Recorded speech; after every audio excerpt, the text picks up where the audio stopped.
मृद्देशे अर्जुन तिष्ठति।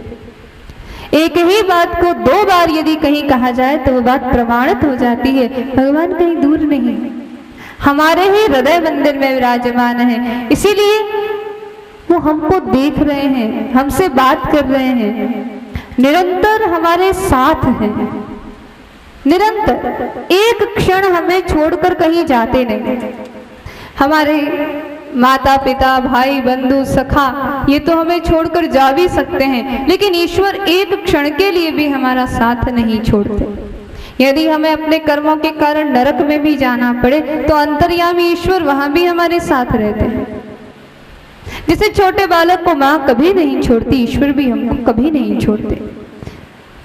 ऐसे ईश्वर, क्या वो हमारा कभी कुछ गलत कर सकते हैं, हमारा कुछ बिगाड़ सकते हैं? क्या हमसे वो रूठ सकते हैं? ये बातें अनर्गल हैं, व्यर्थ हैं। भगवान कभी किसी को कष्ट नहीं देते। हाँ, कभी कभार कठोर कृपा जरूर कर देते हैं। जैसे बालक के शरीर में कोई फोड़ा हो गया तो इलाज के लिए माँ उसको हॉस्पिटल में ले जाएगी, चीरा लगवाएगी ताकि उसका दर्द दूर हो जाए। ये तो उसका इलाज हुआ, उसकी चिकित्सा। हमारे जीवन में आने वाले दुख हमारे पाप रूपी कर्मों का इलाज है, वो हमारे चिकित्सा। इसीलिए उनके प्रति अनुकूलता से चिंतन और प्रतिकूलता का सर्वथा अभाव। एक क्षण के लिए विचार नहीं करना कि हमारे जीवन में कुछ गलत हो रहा है। जब हम भगवान के शरणागत हो चुके तो अब कुछ गलत होगा ही नहीं। आत्मनिक्षेप, अपने आप को भगवान के चरणों में बिल्कुल छोड़ दे। हम भगवत भागवत पारतंत्र को स्वीकार करते हैं, हम भगवान की अधीनता को स्वीकार करते हैं, हम संतों की सद्गुरुओं की अधीनता को स्वीकार करते हैं। हम स्वतंत्र नहीं हैं, इस बात को हम हृदय में बिठाना। स्वतंत्र का मतलब क्या हुआ? अपने तंत्र के अधीन, स्वतंत्र के अपने सिस्टम के अधीन। यदि कोई व्यक्ति अपने सिस्टम के अधीन है तो उसे अच्छे बुरे का, सद असत का विवेक कौन करवाएगा? हम स्वतंत्र नहीं हैं, हम अपने गुरुजनों के, माता पिता के, अपने श्रेष्ठ जनों के आश्रित हैं और हम भगवान के आश्रित हैं। भगवान जैसा चाहे हमारा उपयोग ले लें। वे सर्वतंत्र स्वतंत्र हैं, वे एकमात्र कर्ता हैं और हम उनके भोक्ता हैं।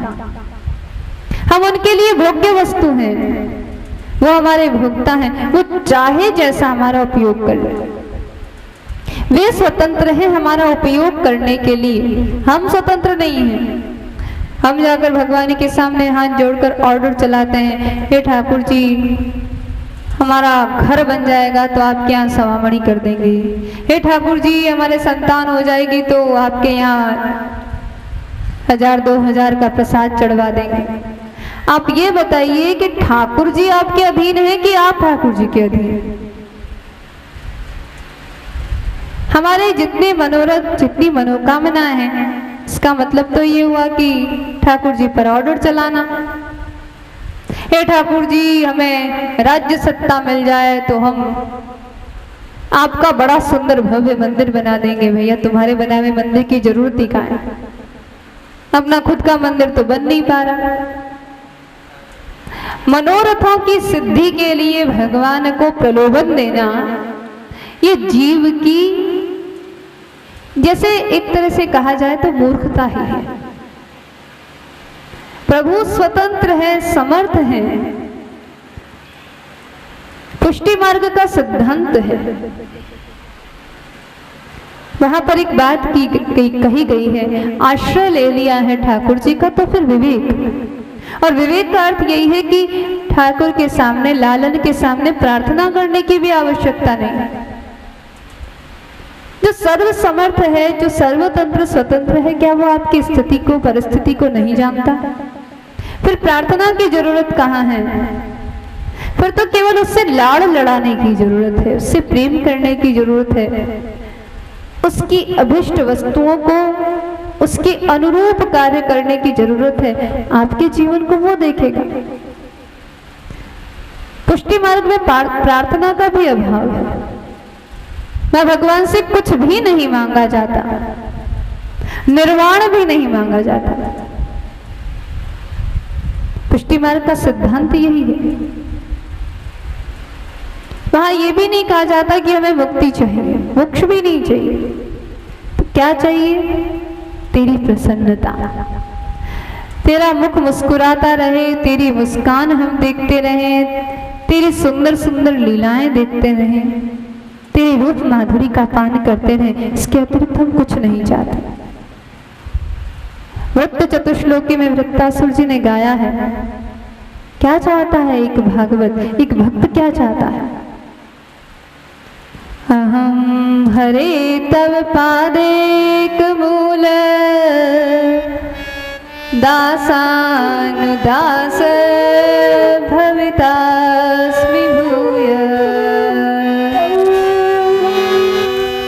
मनस्मरेता सुपते गुणांस्ते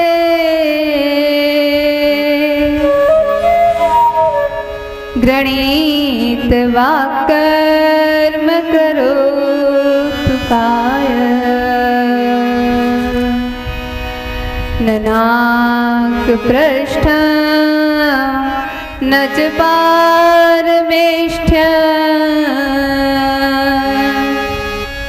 न सार्वभौम न रसाधिपत्य न योग सिद्धिर पुनर्भवं वा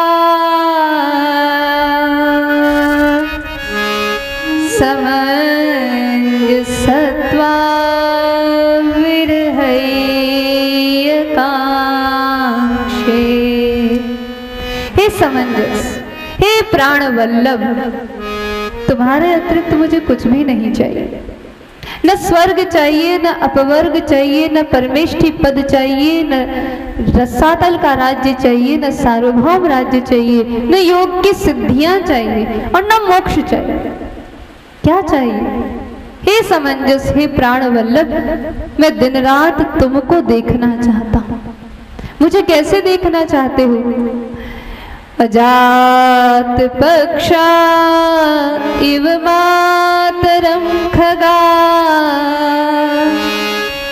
स्तन्यं यथा वत्सतराक्षुधार्ता प्रियं प्रियेव विशतो विषन्ना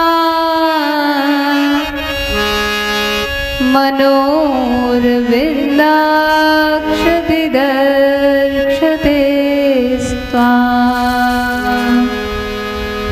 जैसे अभी एक पक्षी को दाना चुगना नहीं आया है, वो अपनी माँ की जैसी प्रतीक्षा करता है ना, बस वैसे ही मैं आपको देखना चाहता हूँ। जैसे एक हाल का ब्याया बछड़ा अपनी माँ गोमाता का इंतजार करता है, वो आएगी और अपना वात्सल्य रस पिलाएगी, वैसे मैं आपकी निरंतर प्रतीक्षा करना चाहता हूँ। जैसे एक पतिव्रता नारी हर समय अपनी पति की बाट जोती है, संयोग वियोग में उसका ही चिंतन करती है। हे अरविंदाक्ष, हे राजीव लोचन, बस वैसे ही व्याकुल होकर, तड़फ कर, बेचैन होकर मैं आपको नित्य निरंतर याद करना और देखना चाहता हूँ। तेरा दर्श पाने को जी चाहता है, तेरा दर्श पाने को जी चाहता है, तेरा दर्श पाने को जी चाहता है। अरे खुद के मिटाने को, खुद के मिटाने को जी चाहता है, तेरा दर्श पाने को जी चाहता है, तेरा दर्श पाने को जी चाहता है। पिला दो मुझे श्याम वो मस्ती के प्याले, पिला दो मुझे श्याम के प्याले, अरे पिला दो मुझे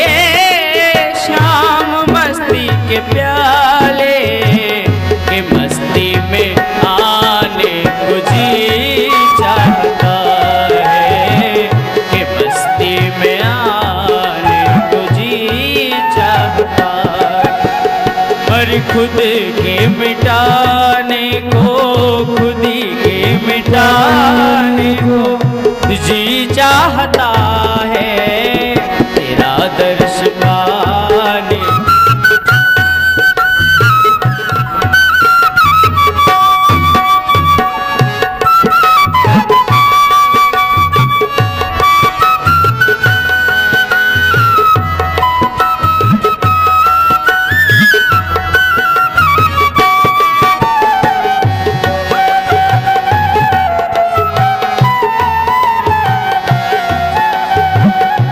दुनिया है एक नजरों का धोखा, ये दुनिया है एक नजरों का धोखा, ये दुनिया है एक नजरों का धोखा, इसे ठुकराने को जी चाहता है, इसे ठुकराने को जी चाहता है।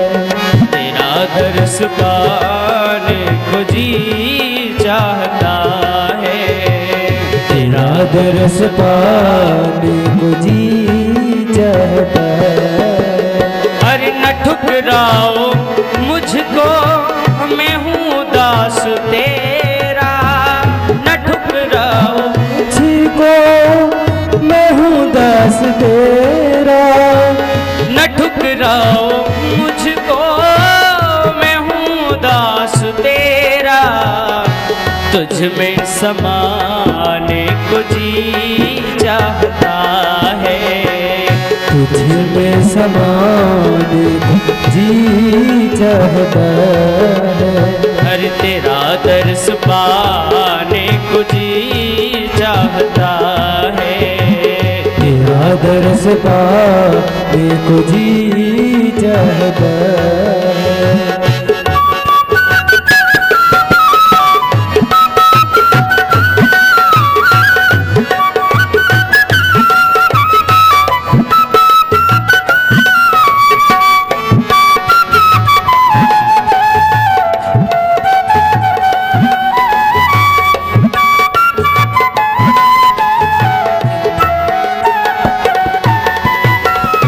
जादू भरा है ये नजरों में तेरी, जादू भरा है नजरों में तेरी, वे जादू भरा है नजरों में तेरी, कि नजरें मिलाने को जी चाहता है, नजरें मिलाने को जी चाहता है। अरे तेरा दर्श पाने को जी चाहता है, तेरा दर्श पाने को जी चाहता है।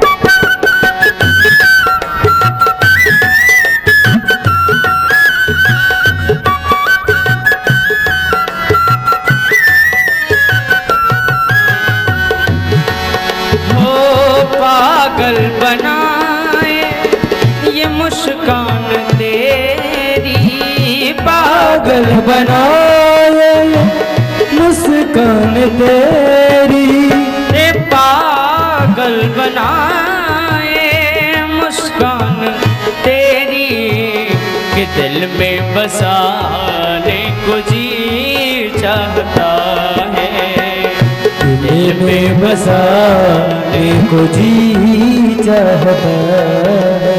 अरे खुदी के मिटाने को, खुदी के मिटाने को, खुदी के मिटाने को जी चाहता है, तेरा दर्श पाने को जी चाहता है।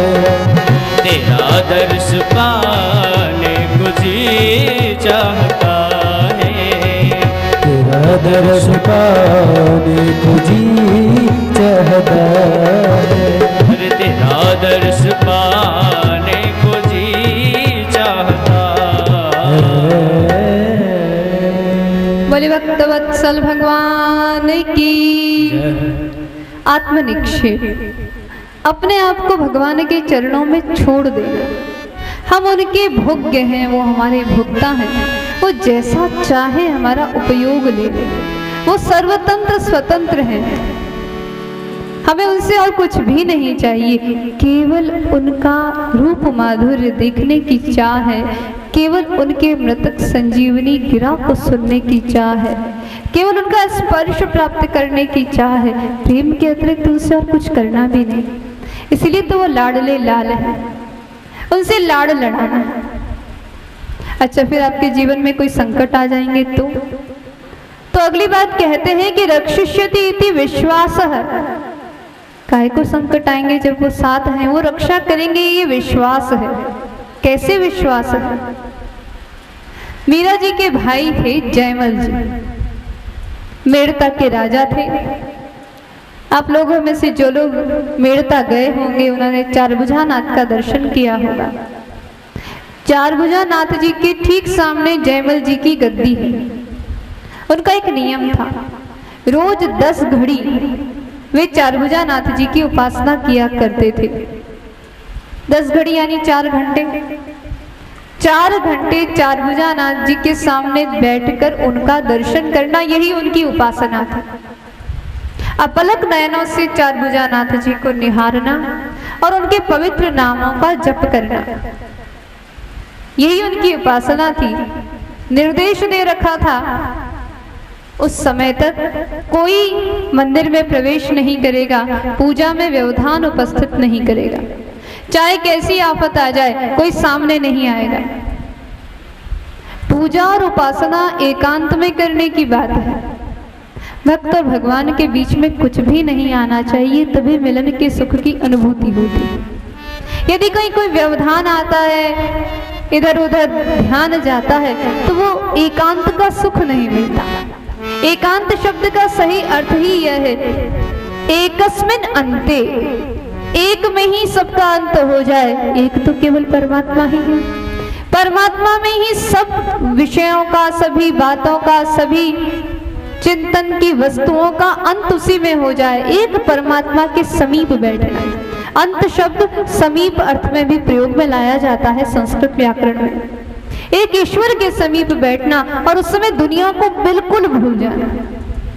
कथा कीर्तन में भी आए तो मोबाइल, इधर उधर की बातें, घर संसार, ये सब भूल कर व्यक्ति बैठे।